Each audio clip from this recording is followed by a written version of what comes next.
छत्रपती शिवाजी महाराजांचा अपमान करणाऱ्या प्रशांत कोरटकर याची 3 दिवसांची पोलीस कोठडी आज संपणार आहे आणि त्यामुळे कोल्हापूर पोलीस आज जिल्हा सत्र न्यायालयाच्या समोर प्रशांत कोरटकरला हजर करणार आहेत। यावेळेला कोर्टाच्या बाहेर पोलिसांचा मोठा बंदोबस्त असेल। कोरटकरला पहिल्यांदा कोर्टासमोर हजर करत असताना शिवप्रेमींनी मोठी गर्दी केली होती। कोरटकरला कोल्हापुरी पायतणांचा हिसका दाखवण्याचा प्रयत्न सुद्धा 2 वेळा करण्यात आला आणि आज पुन्हा असा प्रकार घडण्याची शक्यता लक्षात घेऊन पोलीस अधिकची खबरदारी घेणार आहेत। सकाळच्या सत्रामध्येच त्याला कोर्टामध्ये हजर केलं जाईल। इतिहास संशोधक इंद्रजित सावंत यांना धमकीचा फोन केल्याची कबुली कोरटकरने पोलिसांच्या तपासामधून दिल्याची माहिती आहे। हैदराबाद मार्गे चेन्नईला पळून जाणार होतो याची कबुली सुद्धा त्याने कोल्हापूर पोलिसांना दिली आहे। त्यामुळे आज ही सगळी माहिती कोर्टामध्ये सादर करून कोल्हापूर पोलीस पुन्हा एकदा प्रशांत कोरटकरची पोलीस कोठडी वाढवून घेतील अशी शक्यता आहे।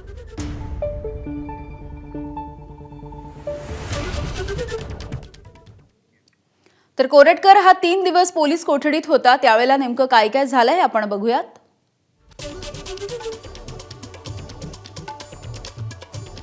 25 मार्चला कोठडी मिळताच कोल्हापूरच्या जुना राजवाडा पोलिसांनी कोरटकरची कसून चौकशी करायला सुरुवात केली आहे। पहिल्याच दिवशी मध्यरात्रीपर्यंत कोरटकरला प्रश्नोत्तर कसून चौकशी। पहिल्या दिवशी कोरटकरनं काही प्रश्नांची उत्तरं दिली आणि अडचणीचे प्रश्न टाळले। सरकारी भत्त्याप्रमाणे 2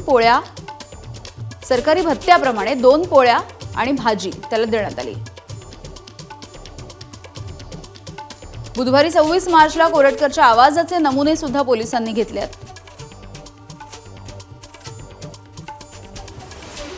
फॉरेन्सिक टीमने तब्बल 6 तास कोरटकरच्या आवाजाचे नमुने घेतले।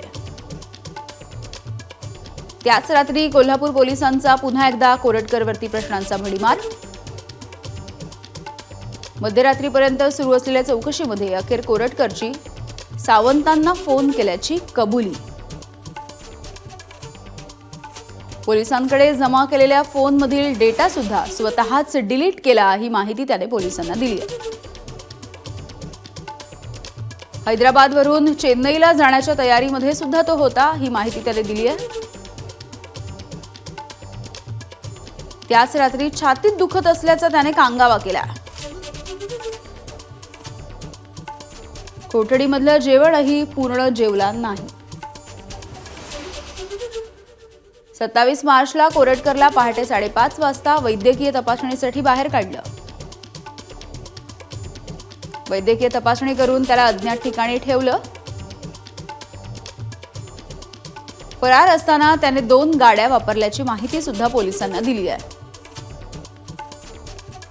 काही नातेवाईक मित्र यांची त्याने मदत घेतल्याचं सुद्धा पोलिसांना सांगितलं।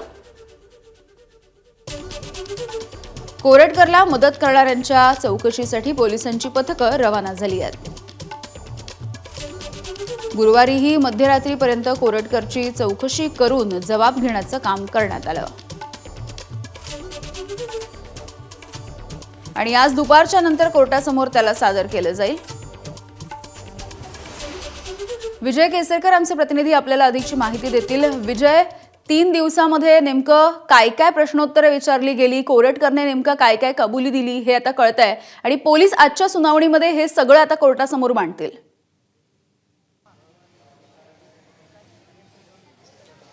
यामिनी अगदी बरोबर आहे। गेल्या 3 दिवसांपासून कोल्हापूर पोलिसांनी प्रशांत कोरटकरची अगदी कसून चौकशी केलेली आहे। त्याने जे काही पोलिसांनी प्रश्न विचारले त्या कुठल्या प्रश्नांची उत्तरं दिली, त्याचबरोबर त्या जी माहिती दिली ती माहिती पुन्हा एकदा कन्फर्म केलेली आहे कोल्हापूर पोलिसांनी। त्यासाठी जी पथकं आहेत ती देखील रवाना केलेली आहेत। ज्यावेळी मीच प्रशांत कोरटकरनेच कबुली दिली की मीच इंद्रजित सावंत यांना फोन केलेला होता, मीच मोबाईलमधला डाटा आहे तो डिलीट केला, त्याचबरोबर मी चेन्नईला पळून जाणार होतो, ही सगळी माहिती पोलिसांना दिल्यानंतर ही सगळी माहिती कोल्हापूर पोलीस आज कोर्टामध्ये सादर करतील आणि पुन्हा एकदा प्रशांत कोरटकरची जी पोलीस कोठडी आहे ती वाढवून घेण्याचा प्रयत्न आहे तो केला जाणार आहे। मात्र ज्या पद्धतीनं प्रशांत कोरटकरने कोल्हापूर पोलिसांसमोर कबुली दिलेली आहे तशीच कबुली तो कोर्टामध्ये देखील देतो का हे पाहणं खूप महत्त्वाचं असणार आहे। कारण पोलिसांसमोर दिलेली कबुली आणि कोर्टासमोर दिलेली कबुली यामध्ये खूप फरक असतो आणि म्हणूनच जी काही प्रश्नांची उत्तरं दिलेली आहेत, जी कबुली दिली आहे, ती सगळी कागदपत्रं आहेत ती आज कोल्हापूर पोलीस पुन्हा एकदा कोर्टासमोर ठेवतील आणि पोलीस कोठडीची मागणी आहे ती केली जाणार आहे। साधारण 2:30 वाजण्याच्या सुमारास प्रशांत कोरटकरला कोल्हापूर जिल्हा सत्र न्यायालयासमोर सादर केलं जाईल आणि त्याच्यानंतर मग सुनावणीला सुरुवात होईल। गेल्या वेळी आपण बघितलं की ज्यावेळी कोर्टामध्ये घेऊन जात असताना खूप मोठ्या प्रमाणात शिवभक्त या ठिकाणी आले होते आणि गोंधळ आहे तो उडाला होता, सुरक्षेचा प्रश्न निर्माण झाला होता। तसा प्रश्न पुन्हा एकदा निर्माण होऊ नये याच्यासाठी कडेकोट बंदोबस्त आहे ते कोल्हापूर पोलीस ठेवणार आहेत। यामिनी, अगदी धन्यवाद विजय, वेळोवेळी माहिती घेत राहू। एबीपी माझा, उघडा डोळे बघा नीट।